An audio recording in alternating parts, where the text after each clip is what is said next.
Hace un par de semanas fui a ver El retorno de Ulises, la última película que se ha hecho sobre la Odisea, Ulises y todo esto. Es una película italiana que me sorprendió mucho. Fui sin ninguna expectativa, solo sabía que era una película italiana y poco más. Fui con una amiga que me dijo, tenemos que ir a ver esta película. Y dije, pues vamos a verla. Y aquí te voy a dejar mis impresiones como amante de la mitología, del cine en general, pero no soy ningún crítico ni nada. Y tampoco soy muy tiquismiquis si van a hacer una relectura de un mito del pasado, ¿vale? Porque incluso los griegos se dedicaban, y los romanos también, por supuesto, a reescribir mitos y a cambiarlo lo que hiciera falta para que gustara la época. O sea, que hagan cosas tipo Percy Jackson y cosas así, a mí realmente no me escuece. Oye, calma, de hecho para eso están los mitos muchas veces, ¿no? Algún día a lo mejor podríamos hablar de este tema. El director es Umberto Pasolini, se estrenó hace muy poco, ya digo, y en general el reparto no es gente muy famosa y el presupuesto es el que es. No es que sea poco, pero tampoco nos esperemos una mega producción tipo Troya o cosas así. De hecho no tiene nada que ver con eso, y eso es precisamente el punto principal que quiero hablar en este vídeo, que es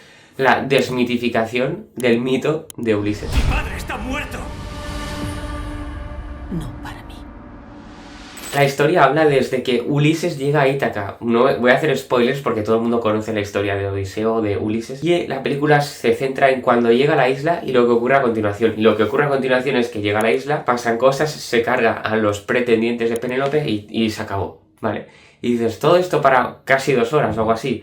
Pues sí, realmente en la Odisea eso acontece bastante rápido, a lo mejor 2 capítulos o algo así. Y realmente la Odisea es todo lo que ocurre mientras está llegando Ulises a su casa. Y en la película, como digo, es cuando llega Ulises a su isla y lo que pasa justo después. La película es lenta de carallo, como dirían en Galicia, pero yo creo, en mi opinión, que eso está al servicio de lo que quiere plasmar el director con esta película. Tenemos en nuestra mente a Ulises, después de leer la Odisea, como una persona, un héroe, con todas las características que tiene un héroe. Y el Ulises de esta película tiene muy poco que ver con un héroe en el imaginario que tenemos de héroe hoy en día. Y machaca esta idea todo el rato el director de esta película, y me parece que lo hace estupendamente. De modo que uno cuando acaba la película dice, joder, pues Ulises tampoco era tan crack. Y eso que no se inventan nada, ¿eh? De hecho, más que inventarse, omiten cosas que ahora os lo diré. Y a mí es lo que más me duele, pero como os he dicho al principio, tampoco... O sea, me duele un poco, ¿vale? Me duele un poco.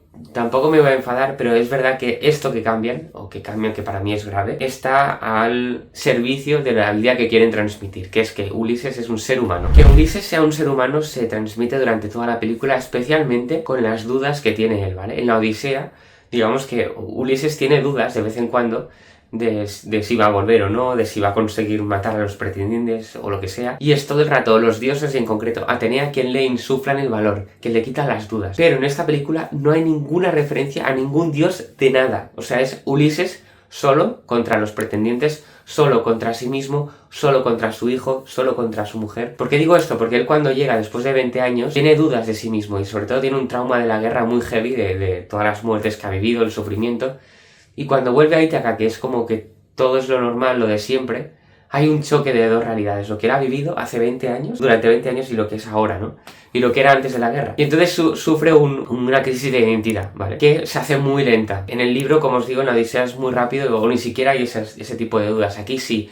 Y remarca todo el rato que tiene dudas, que se siente inseguro, que no va... Y al darse cuenta, en un momento dado, que se encuentra con su hijo, Telémaco, que solo conoce a su padre como héroe, ¿no? En plan, al menos en el libro lo que sale, encuentra a un señor que está viejo, está hecho polvo, vagabundo, con dudas, perdido, que tiene mucho miedo de ir a su palacio y de encontrarse la verdad, y rechaza a su padre, en plan, no eres mi padre, vete de aquí. Spoiler, al final vuelve, ¿no? Se reconcilian y todo acaba bien. Digamos que en la Odisea, Ulises llega transformado en vagabundo, eso es cierto, no le reconocen al principio, y al final un pastor le reconoce, y con Telémaco, que reconoce a su padre en un momento dado, o hablan, planean un plan, desde el principio, digamos, ¿no? Y en la película es al final de todo cuando Telémaco acepta a Ulises como su padre, porque Telémaco le da mucha caña, en plan, no eres nadie, no eres mi padre, bueno, eres un pringao, no tienes lo que hay que tener para combatir contra estos pretendientes. Y Ulises realmente se cree todo eso, ¿vale? Él no se ve capaz de hacer nada. Y de hecho el personaje de Ulises no es como te lo puedes imaginar tú en tu cabeza, sino que es en el personaje, la persona, que el actor, pues es un señor mayor, que le hacen mayor, pero se le nota que ha estado muy fuerte, ¿vale?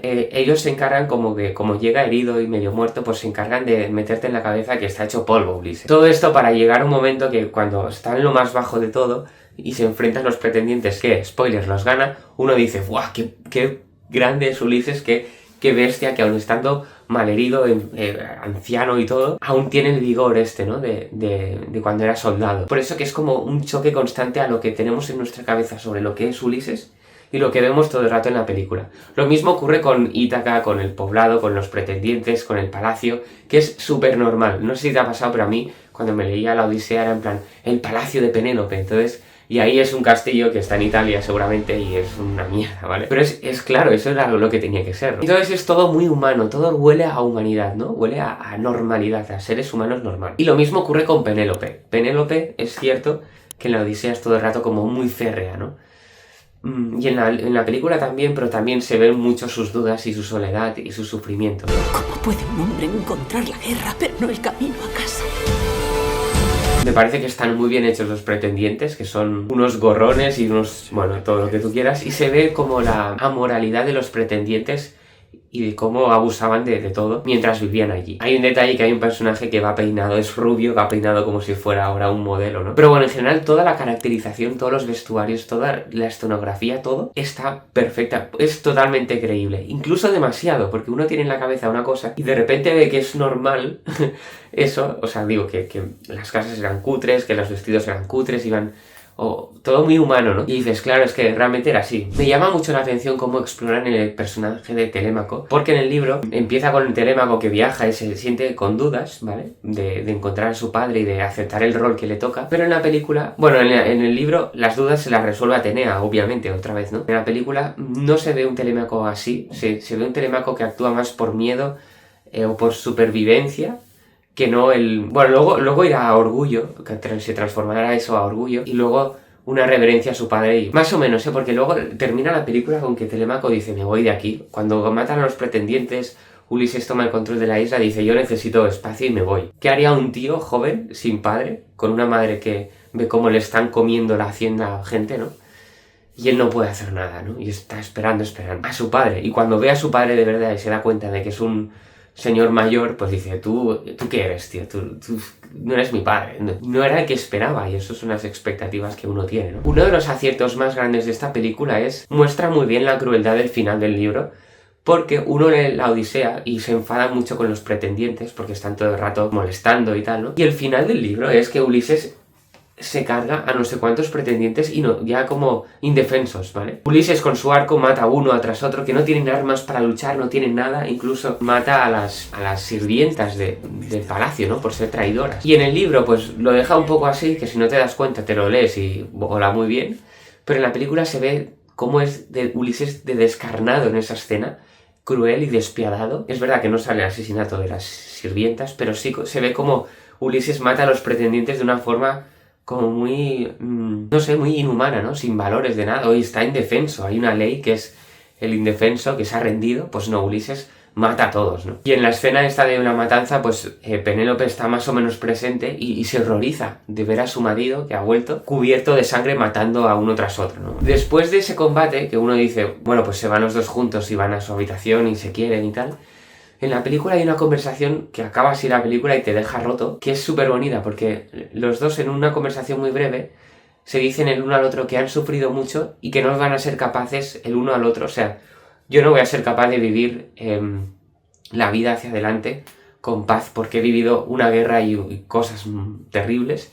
Y Penélope también le dice que no va a ser capaz de vivir una vida normal habiendo sufrido lo que ha sufrido por su marido y por todo lo que ha ocurrido en la isla, ¿no? Con los pretendientes. Y se dicen entre los dos, vamos a recordar juntos, ¿vale? Porque Ulises dice, yo no quiero recordarte lo que ha pasado, no quiero que sepas esto. Y Penélope dice, sí, vamos a recordar esto juntos y vamos a olvidar juntos. Entonces es como, joder, qué fuerte. Porque a los dos han sufrido mucho a su manera y Ulises no se acaba de creer que ha vuelto, que Penélope le quiere, que eso es suyo, que le pertenece, todo el reino me refiero, y que es el rey, ¿no? Le cuesta creer que es el rey de Ítaca otra vez. Porque ha vivido tantas desgracias, ha vivido tantas cosas ajenas a lo que era su vida, que eso se convierte en su vida y lo antiguo de hace más de 20 años como que no existe ya. Y entonces tienen que volver a aprender a vivir pues como antes habían vivido, que es en una isla con paz, reinando sobre los itacenses, no sé si se dice así. Entonces, en resumen, yo diría que me ha gustado muchísimo. La acepto esta versión de la Odisea como algo recomendable de ver. Tienes que tener en cuenta o tener presente y que no te agobie, que no haya nada de mitología tipo dioses, que uno por una parte dice, bueno, es que es lo que tiene que ser, porque los dioses griegos no existen, ¿no? Y entonces así se convierte en una historia real o que nos puede chocar a nosotros, ¿no? Que nos habla, porque es un ser humano que le pasa una cosa muy heavy y vuelve a su casa, que es lo que somos nosotros al final. Pero para los griegos y para el mundo antiguo tenía mucha importancia el tema de los dioses y del destino, que está forjado por ellos. Como incluso los dioses tienen que obedecer al destino. Entonces es como, me falta algo muy importante, que entiendo por qué no está, que es porque quieren que la película sea lo más humana posible. Y eso a mí me da como... no sé cómo decirlo. No es que me moleste, porque no me molesta. De hecho, disfruté muchísimo la película. Simplemente es como cambiarse de gafas. Pues oye, no voy a ver un mito antiguo, sino voy a ver una historia muy basada en una historia mitológica. A mí me sirve mucho para un poco desmontar todo el imaginario que tenía sobre Ulises, la mitología, y adoptar un nuevo modo de reinterpretar los mitos. Teniendo en cuenta que el año que viene se estrena una película tipo Troya, muy heavy, con muchísima producción, que se llama la Odisea, que tengo muchas ganas de ver. Entonces van a ser seguramente dos mundos completamente diferentes. A lo mejor podría hacer un vídeo hablando sobre esa película, porque tiene toda la pinta de que va a ser completamente diferente. Creo sinceramente que la historia de Ulises, el regreso a casa, que ya es como pues, del imaginario colectivo, esto ha sido una odisea, refleja mucho lo que es un ser humano, que tiene un viaje en su vida, que le hace a veces de verdad viajar físicamente y volver, que le pasan cosas, y a la hora de volver a casa pues no es tan fácil volver a casa. Y uno va cargando con unas mochilas que a lo mejor no está preparado para llegar a casa otra vez con esas mochilas. Y ese proceso de querer llegar, reconciliar el pasado, aceptar el futuro desde el momento de ahora, tras todo lo vivido, en tu casa, en donde estabas antes, es un reto yo diría, para todo el mundo, porque todos tenemos este viaje, ya sea espiritual, o físico y espiritual, claro. Por eso creo que este mito nunca va a morir, el mito de Ulises, Odiseo, y por eso ha durado hasta el día de hoy. Y es una de las cosas que hace grande la mitología griega y algunas historias de la mitología griega que tratan sobre los temas fundamentales del hombre, ¿no? Del ser humano. Y no hacer historias de héroes artificiales que están a la orden de una ideología política, como hemos visto mucho en Disney, por ejemplo, por decir algo. Esas historias se van a acabar cuando esa ideología termine, que todas las ideologías terminan. En cambio, los temas de fondo del ser humano, eso que permanece. Y eso va a durar para siempre, porque el ser humano va a ser igual para siempre. Por eso estoy tan orgulloso de amar de esta cultura grecolatina que nos va a acompañar durante siglos todavía, porque precisamente no trata de temas superficiales, su literatura en su gran mayoría, sino en lo que es un ser humano y reflexionar sobre lo que es. Le daban el toque divino y ahora nosotros en esta película le hemos quitado completamente el aspecto divino. Y no lo juzgo, de hecho me ha gustado, la verdad. Bueno, espero que os haya gustado esta reflexión del regreso de Ulises y ojalá la podáis ir a ver y me dejéis en comentarios qué os ha parecido. Bueno, que os vaya bien. Hasta luego.